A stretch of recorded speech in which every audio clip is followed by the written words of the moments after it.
Hey guys, welcome back to our YouTube channel Biology Career Guidance. ఈ వీడియోలో మనం CPJET MSc Biotechnology 2020 PYQs ని solve చేస్తున్నాం కదా. Already part 1, part 2, part 3 video ఛానల్లో అవైలబుల్గా ఉంది. ఇది part 4 video. Okay, let's get started.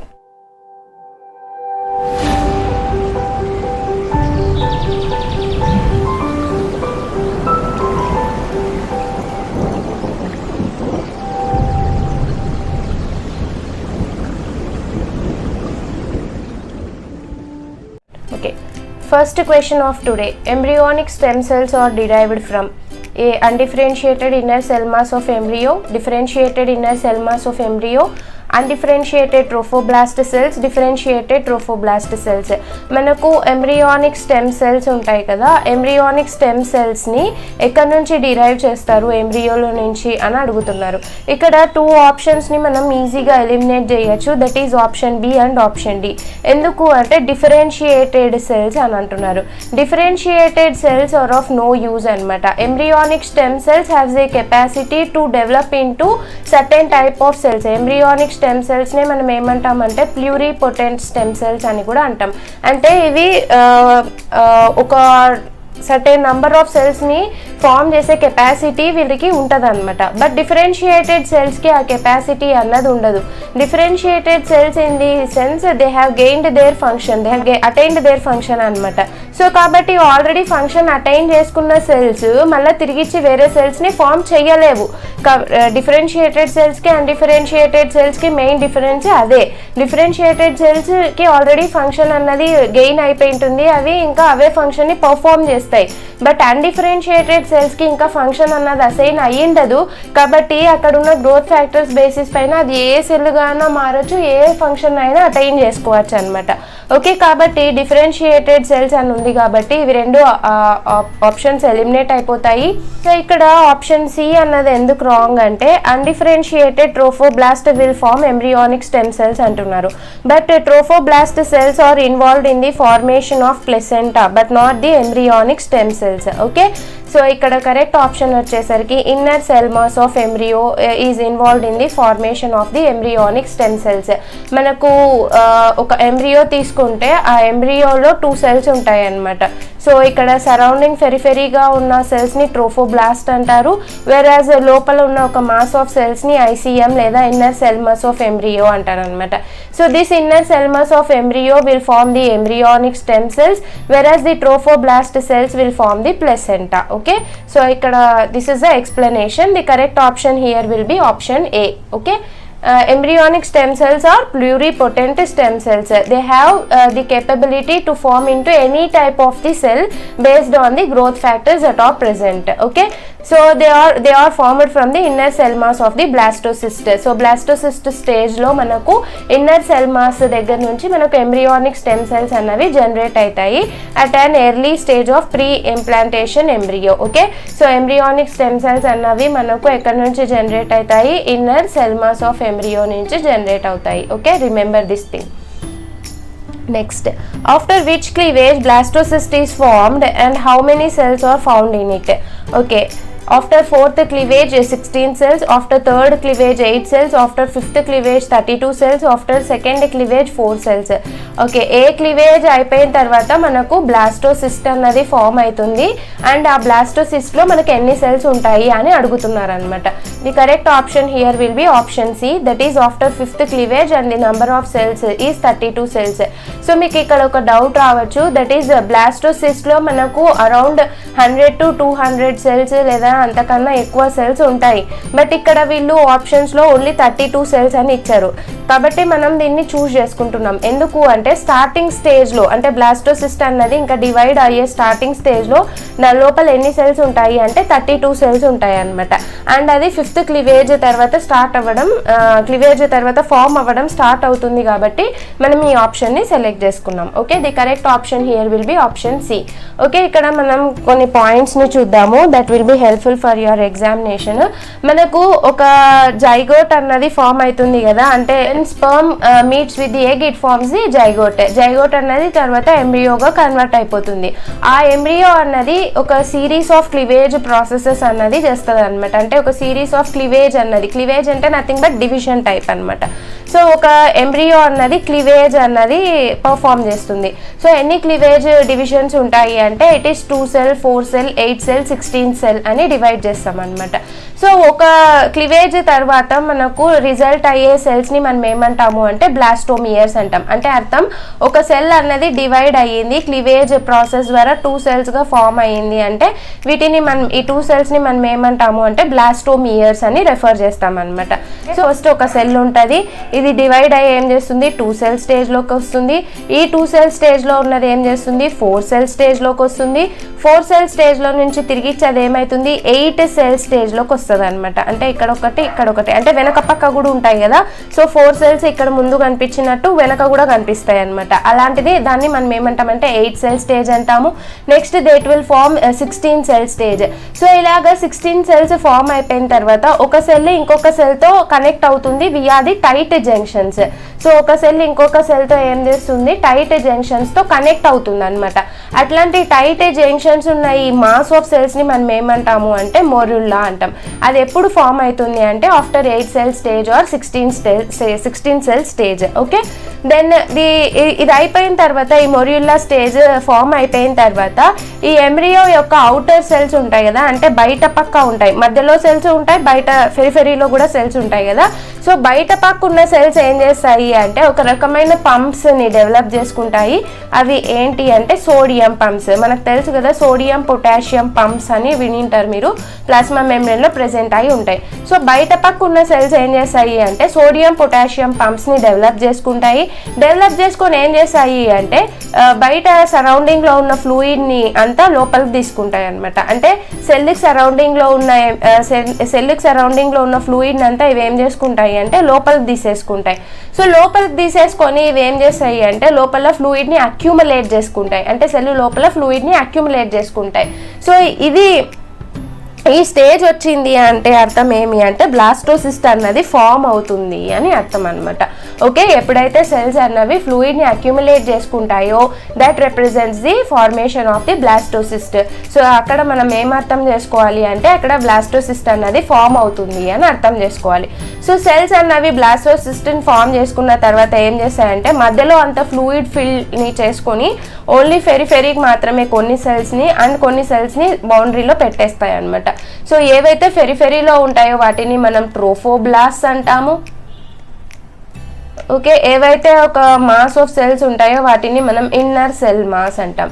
So ఫ్యూచర్లో ఈ ఇన్నర్ సెల్ మాస్ అన్నది ఏం చేస్తుంది ఎంబ్రియానిక్ స్టెమ్ సెల్స్ని డెవలప్ చేస్తుంది.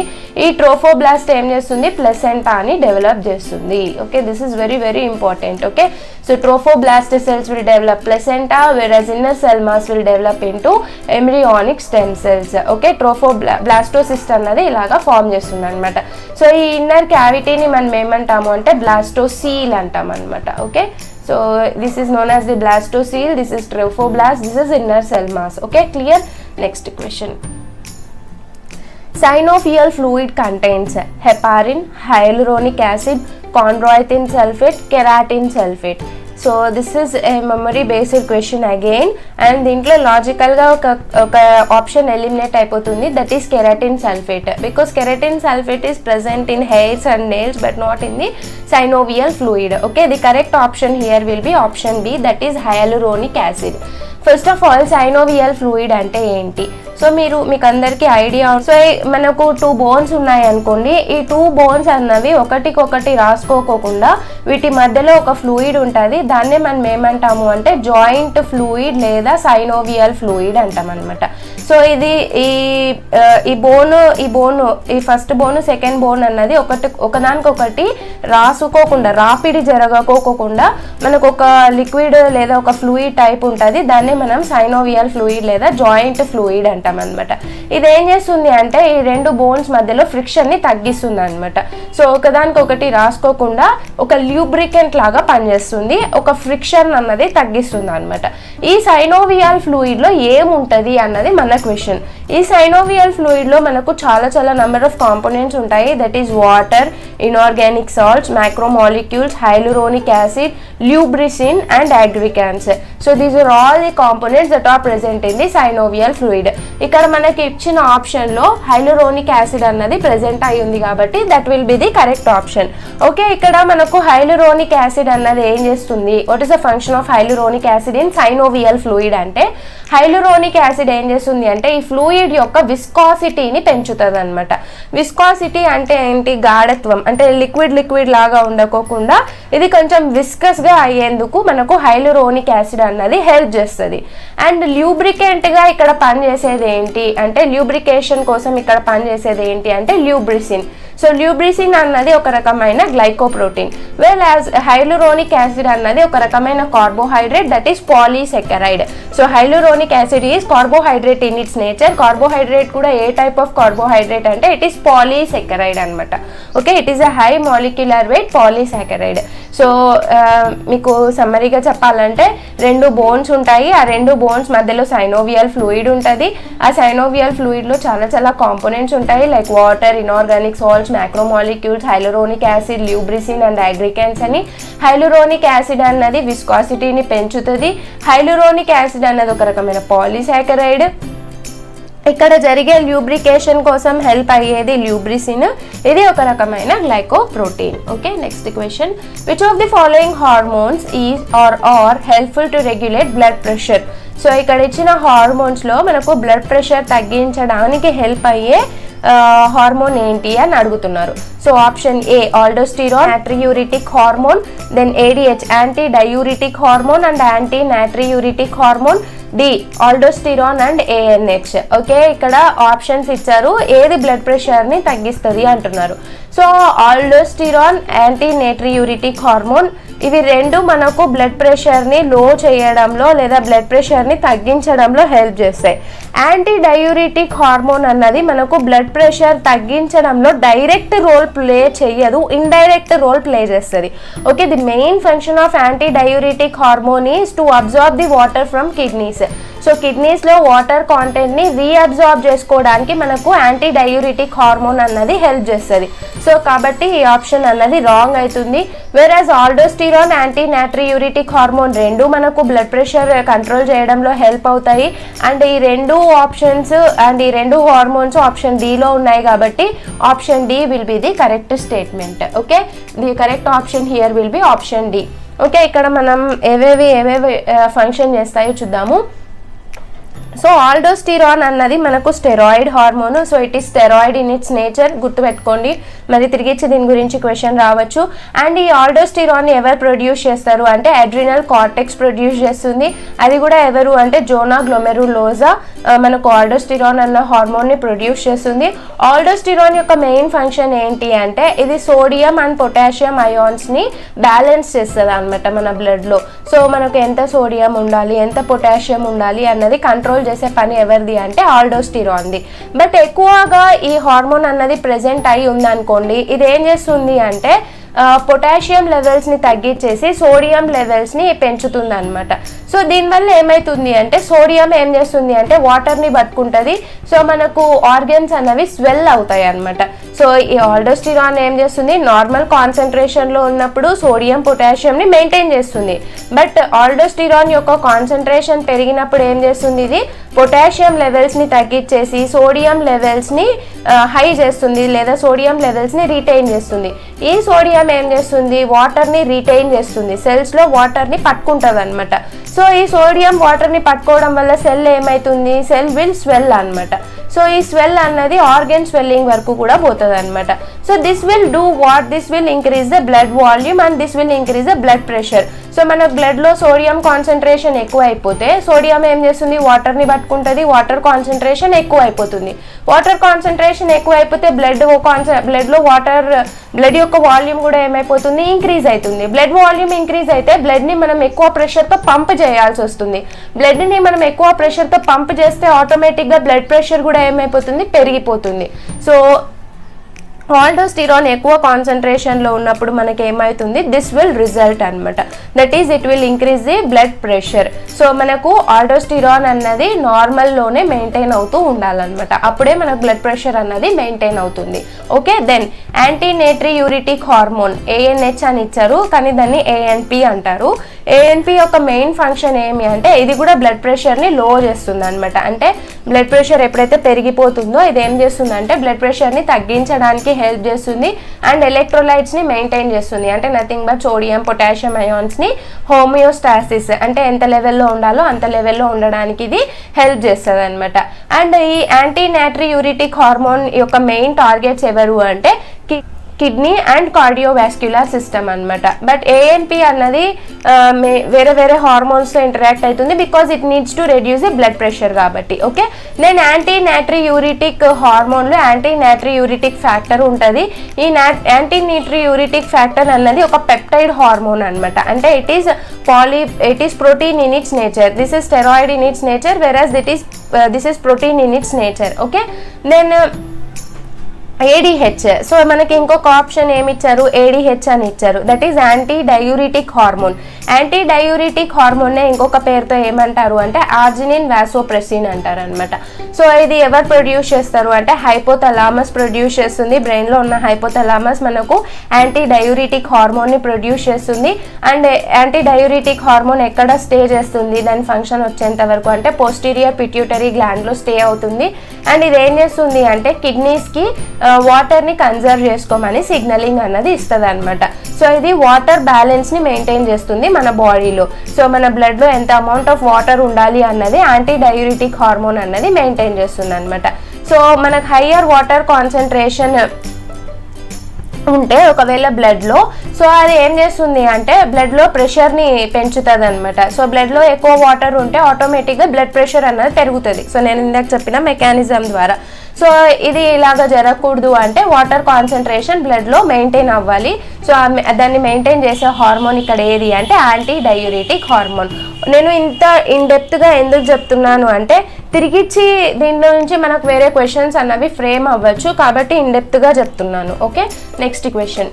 Tricuspid valve is found between sinus venosa and right auricle and right ventricle, left ventricle and left auricle, ventricle and aorta. So ఇది ఒక memory based question. The correct option here will be option B, that is right auricle and right ventricle. So ఇక్కడ list of valves పెట్టాను నేను. So తిరిగిచ్చి దీంట్లో నుంచి questions frame అవ్వచ్చని. Okay, tricuspid valve అన్నది ఎక్కడ ఉంటుంది, రైట్ ఏట్రియం రైట్ వెంట్రికల్కి మధ్యలో ఉంటుంది. పల్మనరీ వాల్వ్ ఎక్కడ ఉంటుంది, రైట్ వెంట్రికల్ పల్మనరీ ఆర్టరీకి మధ్యలో ఉంటుంది. Mitral valve or bicuspid valve ఎక్కడ ఉంటుంది, left atrium and left ventricle కి మధ్యలో ఉంటుంది. ఆర్టిక్ వాల్వ్ ఎక్కడ ఉంటుంది, లెఫ్ట్ వెంట్రికల్ అండ్ ఆర్టాకి మధ్యలో ఉంటుంది. So these are all the memory based facts. Okay, next antigen antibody reactions are. Okay, ఒక యాంటీబాడీ రియాక్ట్ అయింది అనుకోండి, ఆ యాంటీజన్ యాంటీబాడీ రియాక్షన్స్ ఎలాగుంటాయి, A reversible, B irreversible, C specific, both A and B.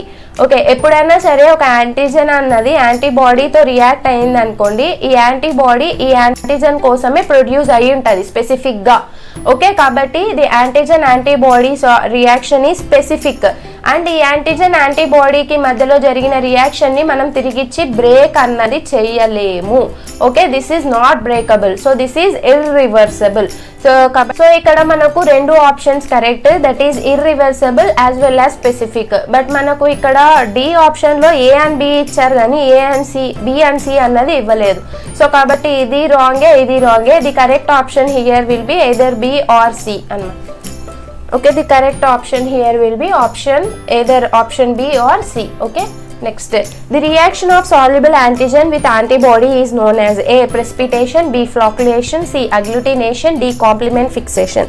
Here మనకు కొంచెం immunology గురించి knowledge ఉండాలి. ఇక్కడంతా ఇమ్యూనాలజీ క్వశ్చన్స్ అడిగారు, 5 క్వశ్చన్స్ ఇమ్యూనాలజీ నుంచి అడిగారు. సో క్వశ్చన్ పేపర్ చూసుకుంటే మనకు ఇక్కడ మనకు యాంటీజన్ యాంటీబాడీ రియాక్షన్స్ అన్నవి జరుగుతాయి అన్నమాట. సో జరిగినప్పుడు ఒక సాల్యుబుల్ యాంటీజన్ అన్నది యాంటీబాడీతో రియాక్ట్ అయితే దాన్ని మనం ఏమంటాము అని అడుగుతున్నారు. The correct option here will be precipitation. ఇక్కడ కాంప్లిమెంట్ ఫిక్సేషన్ అన్నది ఈజీగా ఎలిమినేట్ అయిపోతుంది. Okay, next the correct option here will be option A. So ఇక్కడ మనకు కొన్ని పాయింట్స్ టు రిమెంబర్ పెట్టాను నేను. యాంటీజన్ యాంటీబాడీ రియాక్షన్స్ అన్నవి దీస్ మెనీ టైప్స్ అనమాట. That is neutralisation, agglutination, precipitation, complement system or complement fixation అని అంటాం అనమాట. సో న్యూట్రలైజేషన్ ఎప్పుడు జరుగుతుంది అంటే ఎప్పుడైనా ఒక టాక్సిన్ అన్నది మన బాడీలోకి ఎంటర్ అయినప్పుడు న్యూట్రలైజేషన్ రియాక్షన్ అన్నది జరుగుతుంది.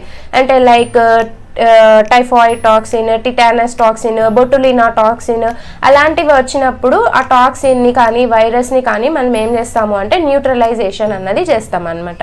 దెన్ అగ్లూటినేషన్ అన్నది ఎప్పుడు రిజల్ట్ అవుతుంది అంటే పార్టిక్యులేట్ యాంటీజన్ అన్నది మన బాడీలోకి ఎంటర్ అయినప్పుడు దాన్ని మనం న్యూట్రలైజ్ చేయడానికి యాంటీబాడీస్ ఫామ్ అయితే దాన్ని మనం ఏమంటాము అంటే అగ్లూటినేషన్ అంటాం. Particulate antigen agglutination.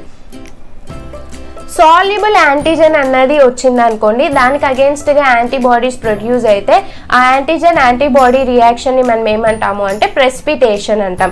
Soluble antigen and antibody gives rise to precipitation. Okay, complement system is entirely a different one అనమాట. కాంప్లిమెంట్ యాక్టివేషన్ అన్నది ఎంటైర్లీ డిఫరెంట్ టాపిక్ అయిపోతుంది. కాంప్లిమెంట్ సిస్టమ్ అన్నది కూడా ఒక రకమైన యాంటీజన్ యాంటీబాడీ ఇంటరాక్షనే. సో మనకు ఈ న్యూట్రలైజేషన్ తర్వాత అగ్లూటినేషన్, ప్రెసిపిటేషన్ ఏం చేస్తాయి అంటే ఫాగోసైటోసిస్ని ఎన్హాన్స్ చేస్తాయి అనమాట. అంటే ఎప్పుడైతే ఒక యాంటీజన్ ఒక యాంటీబాడీ ఇంటరాక్ట్ అవుతున్నాయి అనుకోండి, ఆ యాంటీజన్ యాంటీబాడీ అన్నవి మనకు ఫాగోసైటోసిస్ని ఎన్హాన్స్ చేస్తాయి. అంటే మ్యాక్రోఫేజెస్కి ఇవి ఈజీగా చిక్కిపోతాయి అనమాట. మ్యాక్రోఫేజెస్ వీటిని ఈజీగా ఐడెంటిఫై చేస్తాయి. ఓకే, దెన్ కాంప్లిమెంట్ సిస్టమ్ జరిగింది అనుకోండి, ఇది మనకు ఇన్ఫ్లమేషన్ లేదంటే సెల్ లైసిస్ ని రిజల్ట్ చేస్తుంది అనమాట. సో కాంప్లిమెంట్ యాక్టివేషన్ అంటేనే సెల్ లైసిస్ అన్నది రిజల్ట్ అవుతుంది. But it may also result in the inflammation or it may also result in the phagocytosis. So ఎప్పుడైతే కాంప్లిమెంట్ సిస్టమ్ యాక్టివేట్ అవుతుందో కాంప్లిమెంట్ సిస్టమ్ తిరిగి ఇచ్చి అదేం చేస్తుంది, ఫాగోసైటోసిస్ని, తర్వాత ఇన్ఫ్లమేషన్ని, తర్వాత సెల్ లైసిస్ని యాక్టివేట్ అన్నది చేస్తుంది. Okay, next